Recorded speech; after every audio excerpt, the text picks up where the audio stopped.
안녕하세요. 저는 70대 할머니입니다. 요즘 세상이 좋아져서 저도 이렇게 컴퓨터도 할 수 있고 이렇게 사연글까지 적어서 보내게 될 줄은 생각도 못 했네요.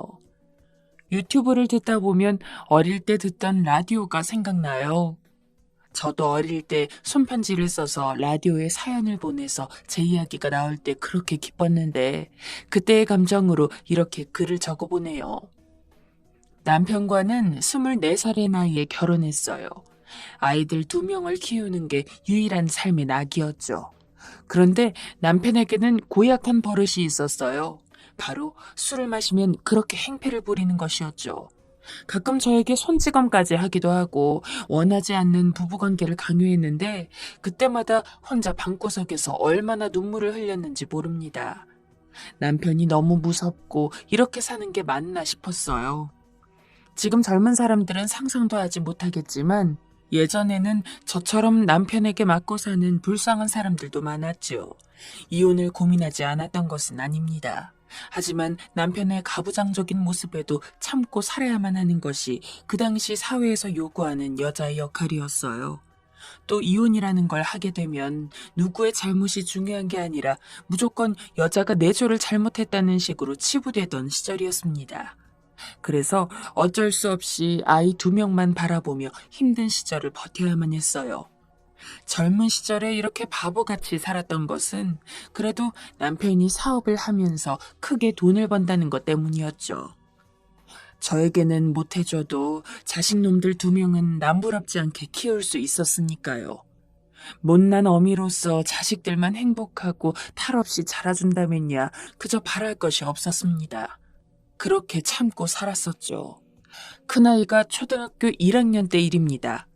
남편이 집에 낯선 여자와 갓난아이를 데리고 오는 거예요. 그러더니 저에게 오늘부터 우리랑 같이 살 가족이야. 얘들아, 이리 나와봐. 너네 둘째 엄마니까 앞으로 작은 엄마라고 부르면 돼. 당신보다 한창 동생이니까 잘 챙겨주고. 라는 말을 하면서 그 어린 여자와 아이 1명을 소개시켜주는데 이게 무슨 영문인가 싶었죠. 남편은 혼의 자식을 데려오는 것도 모자라 그 젊은 여자까지 집에서 같이 살라고 하니 미치고 팔딱 뛸 노릇이었어요. 아이들도 어리동절하긴 마찬가지였죠. 그 여자는 남편의 회사에서 격리를 하던 20대 어린 여자였는데 이제는 하다못해 그 여자와 바람이나 함께 살려는 것이 정말 미칠 것 같더라고요. 당신 밖에서 무슨 짓을 하고 다니는 거야? 저희는 뭐고? 나 죽는 걸 보고 싶어서 그래? 그날 처음으로 남편에게 악을 쓰고 따졌어요. 하지만 돌아오는 건 남편이 손찌검뿐이었죠. 너무 힘들고 눈물이 났습니다. 그렇게 제 의지와 상관없이 저희 집에는 본처와 바람핀 여자, 그리고 아이들까지 함께 살게 되었습니다. 지금 생각해도 그때 어떻게 그 힘든 시기를 버텨왔는지 의문이 들어요. 그 여자, 아니 아이들에게 작은 엄마는 어리고 예뻐서 그런지 친자식들도 그 여자를 더 좋아하기 시작했어요. 어려서 아무것도 모른다고 하지만 애들도 보는 눈이 있는지 나이 많고 못생긴 저보다는 젊고 예쁜 여자를 더 좋아했던 것 같아요. 정말 서럽고 눈물이 나더라고요. 그 상간녀를 뭐라 부르기도 그러니 그냥 작은 엄마라고 칭하겠습니다. 암튼 작은 엄마는 아이가 어느 정도 자란 뒤에는 남편과 함께 회사로 출근했는데 그래서 모든 뒷바라지와 집안일을 제가 해야 했죠. 남편이 개무시를 하다 보니 아이들도 사춘기가 될 무렵에는 제 말을 안 듣기 시작했는데 그게 그렇게 서러울 수가 없더라고요. 그래도 같은 여자의 마음을 알고 있는지 작은 엄마가 저를 이해해 주려고 했어요. 형님, 여자로서 형님 마음 이해해요. 저도 이렇게 사는 게 맞나 모르겠어요. 어쩌다 제 신세가 이렇게 되었는지. 라고 말하며 신세한탄을 하기도 했는데 저도 작은 엄마가 왠지 모르게 안쓰럽다는 생각은 들었어요. 작은 엄마는 혼인신고도 올리지 않았고 저희 집에서 얹혀 사는 꼴이었으니 폭군 같은 남편의 눈치를 보며 사는 것은 매한가지였죠. 처음에는 남편과 바람이 난 작은 엄마가 죽도록 싫고 미웠는데 그래도 나중에는 미운 정이라는 게 생기더라고요. 제가 착한 건지 모자란 건지 그렇게 동변상련의 아픔이라고 생각하고 작은 엄마의 뒷바라지까지 해주었죠. 가족이 많아지다 보니 온종일 집안일을 해도 시간이 부족했습니다. 새벽에 일어나 6식구의 밥을 만들고 설거지를 하고 집안 청소를 하고 빨래를 하다 보면 어느새 저녁 만들 시간이 되었죠. 이런 신세가 처량하다고 생각될 때가 있었지만 남들도 이렇게 사나 보다 하고 생각하면서 버텼습니다. 집에서 살림만 하는 무식한 엄마라고 생각해서 아이들이 무시할 때도 있었지만 남들 다 오는 사춘기에 오는 반항심이라고 생각했어요. 그런데 남편은 이런 저에게 용돈 한 번 준 적이 없었습니다. 장 보는 날만 어렵게 남편의 눈치를 봐가며 돈을 받을 수 있었고, 이래서 제 옷 한 벌 사본 적이 없었어요. 다행인 건 작은 엄마가 저 대신에 아이들 용돈까지 챙겨주었는데, 이러다 보니 못난 친엄마 대신 작은 엄마를 따르는 것도 어느 정도 이해는 되더라고요. 또 작은 엄마가 아이들을 예뻐하는 모습이 보여서 안심이 됐죠. 그렇게 모진 세월을 버티던 어느 날 청천벽력 같은 소식이 들려왔습니다. 남편이 갑작스럽게 심장마비로 저 세상을 갔다는 소식을 들었어요. 그렇게 나를 힘들게 했던 남편이었지만 이 세상 사람이 아니라는 말을 들었을 때는 가슴이 메어오더라고요. 남편이 정말 힘들게 할 때는 콱 죽어버렸으면 좋겠다는 생각을 한 적도 있었지만 아무리 못나도 내 남편이 그렇게 일찍 세상을 떠나 앞길이 막막했고 그리고 아직 어린아이들이 걱정되기 시작했습니다. 남편이 운영하던 회사는 함께 일을 하던 도련님이 이끌어 나간다고 했어요. 그리고 도련님이 남편의 몫으로 약간의 돈만 저에게 주었죠. 세월이 한참 지나고 나서 알게 된 사실이지만 남편의 회사가 도련님에게 넘어간 건 말도 안 되는 것이라며 사기를 당했다고 했습니다. 하지만 집안일밖에 할 줄 모르는 아줌마가 할 수 있는 건 아무것도 없었어요. 주변 사람들은 도련님을 고소하고 돈을 받으라고 야단이었지만 그때 당시에 뭐가 뭔지도 몰랐고 무식하고 멍청한 저는 그냥 그런가 보다 하고 넘겼어요. 문제는 남편이 살아생전에는 식구가 많아도 먹고 사는 게 아무 지장이 없었지만 남편의 작은 목숨값으로는 몇 달도 버티기가 힘들었어요. 도련님은 저희 가족을 모른 채 하고 이후에 생활비라던가 용돈을 준 적도 없었어요. 차라리 남편에게 맞고 지낼 때가 낫다고 생각할 만큼 하루하루가 곤욕이었습니다. 그렇게 몇 달이 지났을 때 작은 엄마는 어느 날 갑자기 집을 나갔어요. 처음엔 외출을 한 줄 알았습니다. 하지만 하루 이틀, 한 달, 두 달이 되어도 그 여자는 영영 집에 돌아오지 않더라고요. 자기 피부치까지 버리고 도망간 사실을 알았을 때는 참 허망한 느낌이 들었어요. 힘들다고 집을 뛰쳐나간 그 여자를 애써 찾으려고도 하지 않았습니다. 그저 저에게는 남과 마찬가지였고 가끔 대화하는 말벗이 사라진 게 아쉽진 않았어요. 하루아침에 과부가 된 것도 감당하기 힘든데 집 나간 내연녀까지 찾는 것이야말로 멍청하다는 생각이 들었습니다. 아직 어린아이들과 또 혼의 자식까지 혼자 키울 생각을 하니 눈앞이 막막했어요. 혼의 자식을 고아원에 데려다 줄까 생각도 했지만 뻔히 제가 살아있고 저를 바라보며 큰엄마라고 부르는 아이를 차마 버리진 못하겠더라고요. 제 피는 하나도 섞여 있지 않지만 그래도 내 새끼 같은 아이라고 생각했기 때문에 힘들더라도 제 손으로 그 아이까지 키우기로 다짐을 했습니다. 그때부터는 안 해본 일이 없었어요. 산에서 나무를 캐다가 팔아보기도 하고 식당에서 설거지도 해보고 그리고 노가다 잡부까지 하면서 열심히 살았죠. 지금이야 살기 좋은 나라가 되어서 일자리도 많았겠지만 그 시절에는 나이 많은 아줌마가 일거리를 구하는 게 쉽지도 않았고 이렇게 돈을 벌면서 저희 식구가 먹고 사는 것만으로도 감사해야 했어요. 하루에 3-4시간씩 자면서 일하는 게 쉽진 않았지만 그래도 아이들을 보며 버틸 수 있었던 것 같습니다. 힘들게 일해도 남편이 벌어다 주는 돈보다는 턱없이 부족했기 때문에 믿을 건 제 몸뚱아리밖에 없었어요. 우습게 들릴지 모르겠지만 죽은 남편이 자꾸 생각이 났죠. 다행히 첫째가 집에서 고생하는 저를 대신해 가장 역할을 잘해주었는데 문제는 첫째가 대학교를 입학할 때였어요. 제가 그렇게 일해도 그 비싼 대학 등록금을 내줄 수 있는 형편은 되지 않았습니다. 첫째는 공부를 곧잘 해서 서울에 있는 대학에 합격했는데 저에게 이야기했죠. 엄마, 그냥 나 공장이나 들어가서 돈이나 벌래. 요즘 대학교 나와도 취업 잘 안 된대. 너 그게 무슨 말이야? 너가 어떻게 공부해서 붙은 학교인데, 아휴, 턱도 없는 소리 하지 마. 대학 등록금이면 걱정하지 마. 엄마가 어떻게든 마련해 볼게. 말로는 호언장담했지만 그 비싼 돈이 하늘에서 뚝 떨어지는 것도 아니고 어떻게 해야 할지 막막하더라고요. 아쉬운 대로 도련님에게 찾아갔지만 회사도 요즘 힘들고 여윳돈이 없다며 저를 문잠박대했어요. 그래도 남편 살아생전에는 항상 옆에서 잘 따르고 저에게도 잘해주던 사람이었는데 이런 걸 보면 참 가족도 필요할 땐 남이구나란 생각이 들었죠. 고심 끝에 집을 팔기로 했어요. 남편이 유일하게 남겨놓은 재산은 집밖에 없었기 때문에 그거라도 처분하고 어떻게든 첫째를 대학 보내기로 했습니다. 지금 생각하면 그때 당시에 말도 안 되게 헐값으로 내놓은 것 같아요.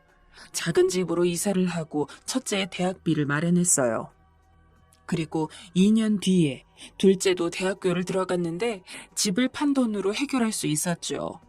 당시에는 무식하고 배운 것 없는 엄마처럼 되지 말라면서 대학이라도 어떻게든 나오게 하려는 생각이었던 것 같습니다. 그리고 혼의 자식도 어떻게 보면 불쌍한 아이라 끝까지 제 손으로 잘 키웠어요. 이 어린 게 엄마 잘못 만나서 나중에 저처럼 힘들게 살까봐 걱정도 많이 됐습니다. 그렇게 아이 3명을 잘 키우니 제 인생 스스로가 남는 건 없었지만 뿌듯한 생각이 들었죠. 그리고 막둥이가 대학교 졸업을 한 날 눈물이 그렇게 나더라고요. 정분아, 너 정말 고생했다. 넌 정말 대단한 여자야. 참 대견하다. 라며 스스로 칭찬해줬어요. 제가 생각해도 그 힘든 나날들을 어떻게 버텼는지 모르겠더라고요. 그런데 예전처럼 돈 때문에 쫓기며 힘들게 살진 않았지만 마음 한구석 어딘가 모르게 허전함이 찾아왔어요. 그래도 동네 아줌마들을 사귀어서 수다도 떨고 가끔 산책도 다니는 재미로 하루하루 살아갈 수 있었어요. 막내 혼의 자식도 출생의 비밀을 알고도 힘들어하는 내색 없이 저한테 엄마는 엄마뿐이에요. 어렸을 때 고생한 거 알아요. 저 안 버리고 끝까지 잘 키워주셔서 고마워요. 제가 나중에 성공해서 엄마 모시고 살게요. 라고 말하는데 그 말이 얼마나 감동적이었는지 모릅니다. 제가 좀 편하자고 극단적인 선택을 하지 않고 잘 보살핀 보람을 느껴서 그런 말을 듣고는 한참 눈물을 흘렸어요. 시간이 흘러 자식들도 하나둘씩 결혼을 하고 손주들도 안겨주었어요. 손주 녀석들을 보니 자식들 어렸을 때가 생각나서 웃음이 나왔어요. 그렇게 몇 년이 지나갔는데 첫째가 어느 날 전화가 오더니 같이 살자는 이야기를 하더라고요. 엄마, 어제 꿈에 엄마가 나왔는데 잘 지내나 싶어서 연락했어. 요즘 애 키우다 보니 엄마가 자꾸 생각나네. 그래서 하는 말인데, 엄마, 우리 집에서 같이 살 생각 없어? 얘는 갑자기 무슨 말이니? 내가 같이 산다고 하면 며느리가 욕해. 요즘 세상이 어떤데 시어머니 모시고 산다는 여자가 어디 있어. 집사람한테도 다 말해놨어. 엄마 모시고 사는 거 어떠냐니까 좋다고 하던데? 아유, 됐어. 무슨 이 나이에 익숙하지도 않은 동네 가서 사는 것도 영 불편하다. 첫째의 연락이 고마웠지만 선뜻 그렇게 하겠다고 대답할 수가 없었어요. 그런데 첫째는 무슨 큰 결심이라도 한 것처럼 며칠 후에 며느리와 함께 집에 찾아왔습니다. 엄마, 그냥 우리 집에서 같이 살자니까. 혼자 이렇게 지내는 거 보면 내가 마음이 안 좋아서 그래. 그래요, 어머님. 혹시 저 불편해서 그러시는 거예요? 애들도 할머니 보고 싶다고 야단인데 그냥 같이 사세요. 네? 아들과 며느리의 상황에 못 이겨 결국 큰아들네 집으로 가기로 했습니다. 큰아들보다는 며느리의 효의가 너무 고마웠어요. 아무래도 집안의 어른이랑 같이 사는 게 많이 불편할 텐데 이렇게 사정사정하는 걸 보니 제가 남편 복은 없어도 아들 복, 며느리 복은 있다고 생각했습니다.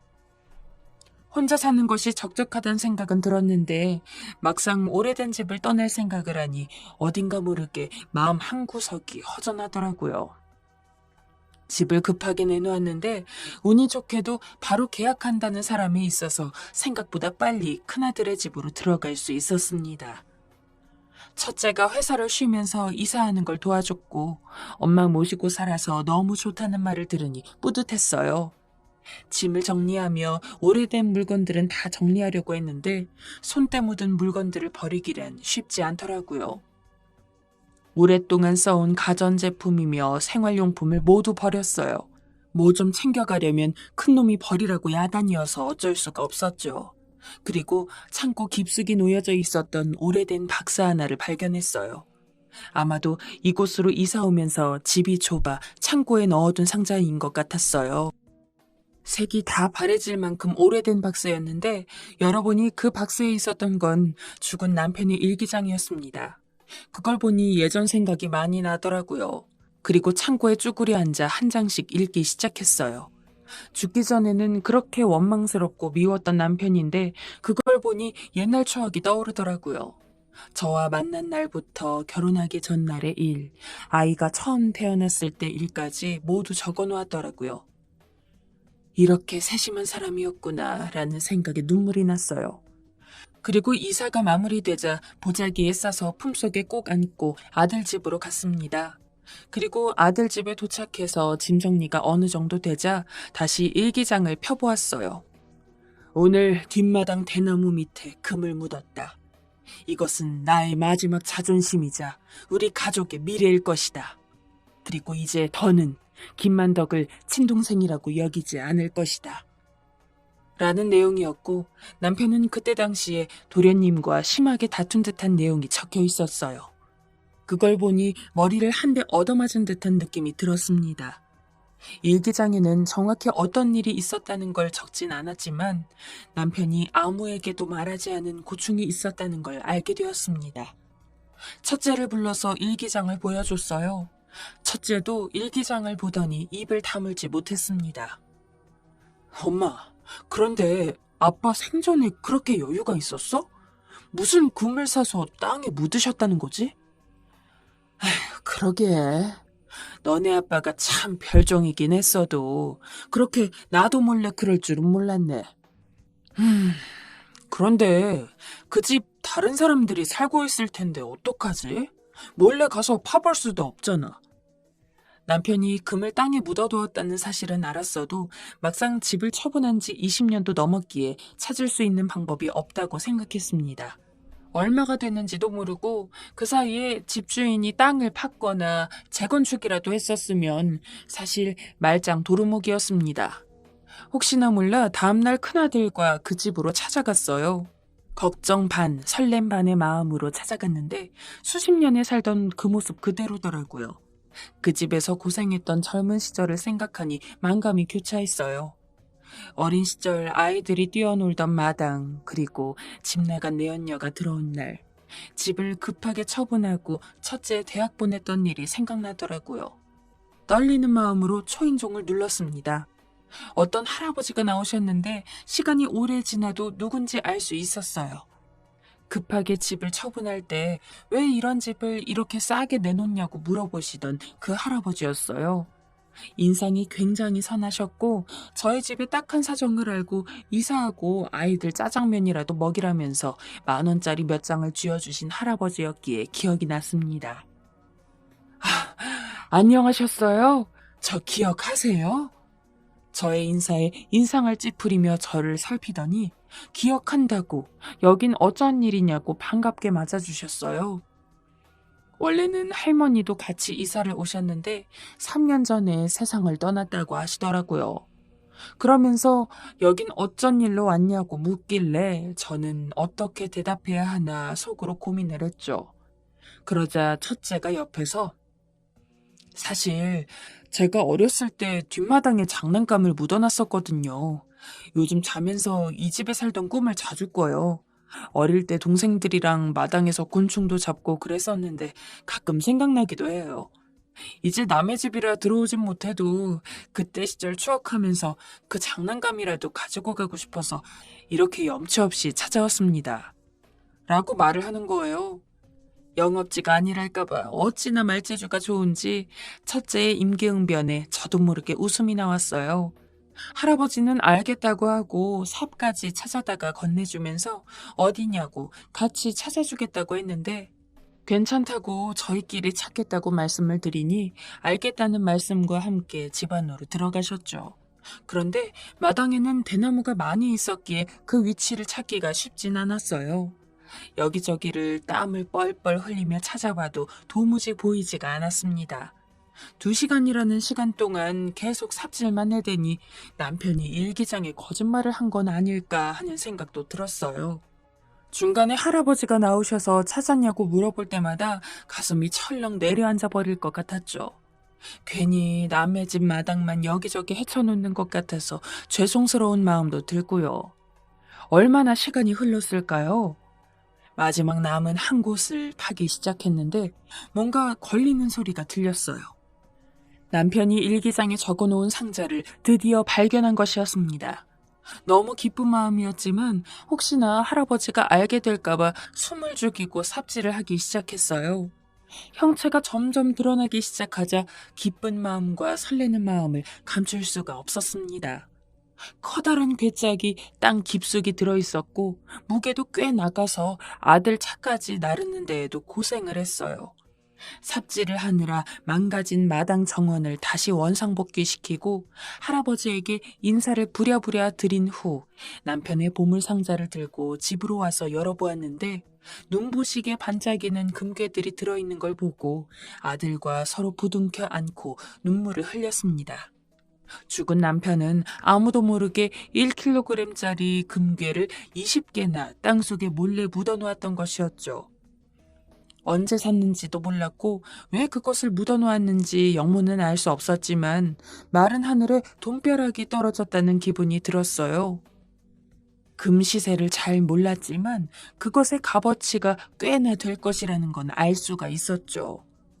아들이 핸드폰으로 찾아보더니 소리를 지르더라고요. 엄마, 이거 지금 시세로 14억에서 15억 정도 될 것 같아. 이 말을 들으니 다시 한번 놀라서 뒤로 자빠질 뻔했습니다. 아휴, 살아생전 그렇게 나를 괴롭히더니 이제 드디어 보답을 하는구나 라는 생각이 들더라고요. 그런데 나이 많은 노인네가 그 돈이 쓸 데가 어디 있겠어요. 그래서 큰아들에게 이야기했습니다. 내가 살면 얼마나 살겠니? 그냥 나 죽을 때까지 쓸 돈 생각하면 1억 정도면 충분할 것 같다. 나머지는 너네 삼형제끼리 공평하게 나눠 가져라. 아들은 그 이야기를 듣고 고생한 엄마 거지 자기들 게 아니라며 손사래를 쳤지만 자식의 행복이 곧 저의 행복이지 않겠습니까? 사실은 첫째가 혼외자식인 막내에게도 돈을 나눠주는 것을 꺼려했어요. 엄마, 솔직히 막내는 아니지 않아? 지금 막내도 제 앞가림 잘하면서 살고 있고 엄마가 안 버리고 키워준 것만 해도 고마워야 돼. 그런데 이것까지 주는 건 좀 그렇지, 엄마. 큰아들 말이 틀린 건 아니었어요. 제가 고생한 걸 늘 지켜봤었던 큰놈이었기 때문에 이해는 됐습니다. 하지만 막내도 엄연한 제 자식이고 제가 애지중지 키워왔기에 그렇게 나눠 가지지 않으면 한 푼도 가져갈 생각하지 말라고 으름장을 놓았더니 알겠다고 하더라고요. 그 후 제가 보는 앞에서 삼형제가 똑같이 나눠 가지게 되었습니다.